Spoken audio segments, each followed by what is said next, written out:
पंकजा मुंडे यांनी जरी कोणताही घोटाळा केला नाही असा दावा केला असला तरी या प्रकरणात संशय घ्यायला वाव आहे। महिला आणि बाल कल्याण विभागाने शालेय पोषण आहाराच्या योजनेअंतर्गत जे 206 कोटी रुपयांची कामे विना टेंडर दिली त्यापैकी 9.25 कोटी रुपयांचे जेवणाचे ताट तयार करण्याचे काम नागपूरची फॅब्रिकेशन कंपनी वैद्य इंडस्ट्रीजला देण्यात आले। या कंपनीजवळ स्टीलचे भांडे तयार करण्याचे कुठलेही मशीन नाहीये। जय महाराष्ट्राच्या प्रतिनिधींनी या कंपनीत जाऊन सत्य परिस्थिती उघड केली आहे।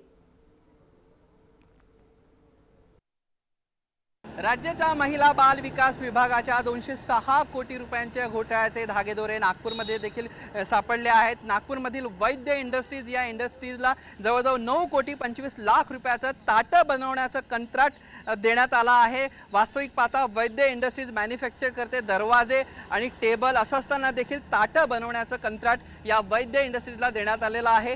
एकंदरीतच या इंडस्ट्रीला फायदा पोहोचवण्यासाठी महिला बाल विकास विभागानं हे कंत्राट दिलं आहे। कुठलीही निविदा न काढता या कंपनीला, जेव्हा की ही कंपनी टेबल आणि दरवाजे मॅन्युफॅक्चर करते, असं असताना देखील ताटं बनवण्याचं कंत्राट या वैद्य इंडस्ट्रीजला देण्यात आलेलं आहे। एक प्रकारे हा फायदा पोहोचवलेला आहे महिला बाल विकास विभागानं। एकंदरीतच आता अशा अनेक कंपन्या आहेत की ज्यांचे धागेदोरे या पूर्ण घोटाळ्याशी जुळलेले आहेत। 15 कंपन्या आहेत जवळजवळ ज्या बंद अवस्थेत आहे, असं असतानाही त्या कंपन्यांना फायदा पोहोचवण्यासाठी त्यांना कंत्राट देण्यात आलेला आहे। हे जे वैद्य इंडस्ट्रीज आहे याचे जे संचालक मंडळ आहे ते सध्या नॉट रिचेबल आहे, त्यांच्यापर्यंत पोहोचता येत नाही आहे। मात्र ही जी कंपनी आहे, हे जे कार्यालय आहे हे गेल्या 4 दिवसांपर्यंत सुरू होतं।